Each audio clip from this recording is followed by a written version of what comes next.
Doctor NTR యూనివర్సిటీకి సంబంధించి ఇప్పటికే చాలామంది బీఎస్సీ నర్సింగ్కి అప్లై చేసుంటారు. ఇంకా ఎవరైతే చేయలేదో ఈ నెల 17 వరకు టైం అయితే ఉందన్నమాట. అంటే మనకి రేపే లాస్ట్ డేట్ కాబట్టి అప్లై అయితే చేసుకోండి. అప్లై చేసిన తర్వాత మనకు ఉండే ప్రాసెస్ ఏంటి, వచ్చే స్టెప్స్ ఏంటి, ఇవన్నీ మీకు ఈ వీడియోలో డీటెయిల్గా చెప్పడం జరుగుతుంది. వీడియోని లైక్ చేయండి. కొత్తగా ఎవరైతే మన ఛానల్ చూస్తున్నారో సబ్స్క్రైబ్ అయితే చేసుకోండి. మెయిన్గా వీడియోలోకి వెళ్ళే ముందు సపోజ్ ఏదైనా ఎలక్ట్రానిక్ ప్రోడక్ట్ లేదంటే ఒక ప్రోడక్ట్ని ఒరిజినల్ ప్రైస్ కన్నా తక్కువ ప్రైస్లో మీరు పర్చేస్ చేయాలనుకుంటే మీకు డిస్క్రిప్షన్లో ఒక టెలిగ్రామ్ ఛానల్ లింక్ అయితే ప్రొవైడ్ చేస్తాను. ఆ గ్రూప్లో అందరూ జాయిన్ అయితే అవ్వండి. ఎందుకంటే మనకి ఈ గ్రూప్లో మంచి మంచి ఆఫర్లో ఉండే డీల్స్ మొత్తం పోస్ట్ చేస్తూ ఉంటారన్నమాట. దాని ద్వారా మనకి ఆఫర్ పెట్టినప్పుడల్లా మనం ఈజీగా పర్చేస్ అయితే చేసుకోవచ్చు. దాంతోపాటు మనకి దసరా అయితే మొదలవబోతుంది కదా, దసరా కూడా సేల్స్ అయితే రాబోతున్నాయి. మంచి ఆఫర్స్ కూడా వీళ్ళు ప్రొవైడ్ చేస్తారు. ఏ వస్తువు ఎప్పుడు ఆఫర్ ఉంది మనకి ఎన్ని డే బై డే మనకి వీళ్ళైతే డైలీ పోస్ట్ చేస్తూ ఉంటారన్నమాట. ప్రతి ఒక్కరు కూడా ఈ టెలిగ్రామ్ ఛానల్ అయితే జాయిన్ అవ్వండి. మీకు మంచి మంచి డీల్స్ కానీ ఆఫర్స్ కానీ మనకి ఏదైనా పర్చేస్ చేయాలి, ప్రోడక్ట్స్ పర్చేస్ చేయాలి అనుకుంటే ఈ ఆఫర్ సీజన్లో తప్పకుండా మీకు ఈ గ్రూప్ అయితే హెల్ప్ అయితే అవుతుందన్నమాట. దీని లింక్స్ కూడా మీకు డిస్క్రిప్షన్లో ప్రొవైడ్ చేస్తాను. తప్పకుండా ఈ గ్రూప్లో అందరూ జాయిన్ అయితే అవ్వండి. మెయిన్గా మనకి నోటిఫికేషన్ కూడా రావడం జరిగింది. వచ్చిన తర్వాత ఆన్లైన్లో అప్లికేషన్ కూడా స్టార్ట్ అయితే అయ్యింది అన్నమాట. రేపే లాస్ట్ డేట్ అప్లై చేసేందుకు. దీని తర్వాత మనకు ఉండే ప్రాసెస్ ఏంటంటే మనం అప్లై చేసిన డాక్యుమెంట్స్ మొత్తం క్రాస్ చెక్ చేస్తారు, వెరిఫై చేస్తారన్నమాట స్టాఫ్ వాళ్ళు. దాంట్లో ఏమైనా డాక్యుమెంట్ కానీ సరిగ్గా లేకపోతే రీఅప్లోడ్ చేయమని మనకి మెసేజ్ కానీ మెయిల్ రూపంలో ఒక ఇంటిమేట్ అయితే చేస్తారు. అది మనం చెక్ చేసుకుంటూ అయితే ఉండాలన్నమాట. అలా వచ్చినప్పుడు వెంటనే అయితే చేయాలి. చేసిన తర్వాత కొన్ని రోజులు ఆగిన తర్వాత ప్రొఫెషనల్ మెరిట్ లిస్ట్ అని ఒకటైతే రిలీజ్ చేస్తారు. దాన్నే సబ్గా మనకి ఎలా పిలవాలంటే eligible list, not eligible list అన్నమాట. అంటే ఎలిజిబుల్ లిస్టులో అంటే అసలు ఎంతమంది విద్యార్థులు దీనికి ఎలిజిబుల్ అయ్యారు, ఎవరైతే ఎలిజిబుల్ కాలేదో నాట్ ఎలిజిబుల్ లిస్టులో ఎవరైతే పేరు ఉంటుందో వాళ్ళందరూ మళ్ళీ ఎలిజిబుల్ లిస్టులో కన్వర్ట్ చేసేందుకు ఒక చిన్న అవకాశం అయితే కల్పిస్తారు.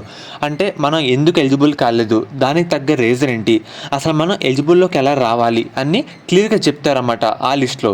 అది వచ్చిన తర్వాత మళ్ళీ మన డాక్యుమెంట్స్ మొత్తం క్లియర్గా ఎవరైతే ఎలిజిబుల్ కాలేదో వాళ్ళు ఎందుకు ఎలిజిబుల్ కాలేదు ఆ డాక్యుమెంట్ దానికి తగ్గట్టు పక్కన రీజన్ అయితే ఉంటుందన్నమాట. ఆ రీజన్ కరెక్ట్గా అప్లోడ్ చేస్తే, ఆ సర్టిఫికేట్ అప్లోడ్ చేస్తే మనం మళ్ళీ తిరిగి ఎలిజిబుల్ లిస్ట్ అయితే రావడం జరుగుతుంది. మళ్ళీ కొన్ని రోజులు అయిన తర్వాత ఫైనల్ మెరిట్ లిస్ట్ అయితే రిలీజ్ చేస్తారు. గుర్తుపెట్టుకోండి, మనకి eligible list, not eligible list ఈ రెండు ఒకేసారి అయితే రావడం జరుగుతుంది. అది వచ్చిన తర్వాత కొన్ని రోజులు ఆగిన తర్వాత ఫైనల్ మెరిట్ లిస్ట్ అయితే రిలీజ్ చేస్తారన్నమాట. దీంట్లో ఫైనల్ మెరిట్ లిస్ట్ అంటే ఇదే ఫైనల్ అనుద్దాం. దీంట్లో ఎవరి పేర్లు అయితే ఉంటాయో వీళ్ళే కౌన్సిలింగ్లో పార్టిసిపేట్ చేసేందుకు అర్హులు. ఫర్దర్ స్టెప్కి అయితే వెళ్తారు. ఇది వచ్చే ముందుగానే మనకి సీట్ మ్యాట్రిక్స్ అంటే ఏ రీజన్, ఏ కేటగిరీ వాళ్ళకి సంబంధించి ఆ కాలేజీలో ఎన్ని సీట్లు ఉన్నాయి అలా రిలీజ్ చేస్తారన్నమాట. దాంతోపాటు మనకి వెబ్ ఆప్షన్లు అయితే రావడం జరుగుతుంది. వెబ్ ఆప్షన్లు అంటే మనం మన మెరిట్ ర్యాంక్ తగ్గట్టు అంటే ఏ కాలేజ్ మనం దేంట్లో జాయిన్ అవ్వాలి అని అనుకుంటున్నామో మనమైతే సెలెక్ట్ చేసుకోవాల్సి ఉంటుంది. దాని తర్వాత మనకి సీట్ అలాట్మెంట్, మనకు వచ్చిన ఎంసెట్ ర్యాంక్ తగ్గట్టు మన కేటగిరీ తగ్గట్టు మనకి సీట్ అయితే అలాట్ చేస్తారన్నమాట. తర్వాత మనకి క్లాసులు అయితే స్టార్ట్ అవుతాయి.